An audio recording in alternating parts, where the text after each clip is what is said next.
Iran युद्ध और पश्चिम Asia के संकट पर प्रधानमंत्री नरेंद्र मोदी ने लोकसभा में अपना बयान दिया, जो बहुत महत्वपूर्ण है आप सबके लिए।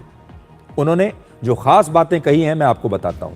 पहला, भारत ने अपनी एनर्जी की जरूरतों के लिए इंपोर्ट करने वाले देशों की संख्या अब 27 से बढ़ाकर 41 कर दी है। पहले हम 27 देशों से तेल और गैस खरीदते थे, अब हम 41 देशों से खरीद रहे हैं ताकि इस कमी को पूरा किया जा सके।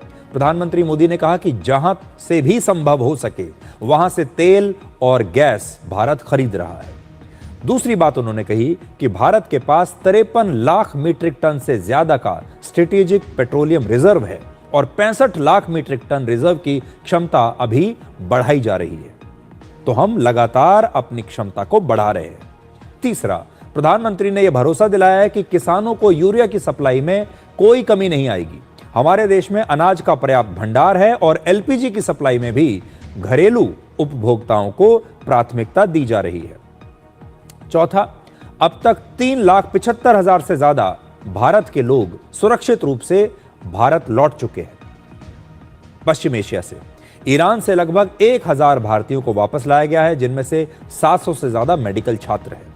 पांचवी बात उन्होंने कही कि प्रधानमंत्री ने लोगों से कोविड की तरह इस संकट के समय में भी एकजुट होने की अपील की है। साथ ही झूठ और अफवाहें फैलाने वाले लोगों से सावधान रहने को कहा है। प्रधानमंत्री मोदी ने आज भारत के नागरिकों और पावर प्लांट पर नागरिकों और पावर प्लांट पर जो हमले किए जा रहे हैं पश्चिम एशिया में, ईरान पर, दूसरे देशों पर, उसका उन्होंने विरोध किया है और कहा है कि हॉर्मुज का रास्ता जो बंद करने का फैसला है यह भी स्वीकार्य नहीं है।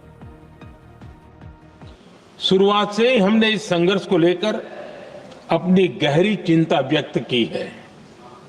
मैंने स्वयं भी पश्चिम एशिया की सभी संबंधित नेताओं से बातचीत की है। मैंने सभी से तनाव को कम करने और इस संघर्ष को खत्म करने का आग्रह किया है।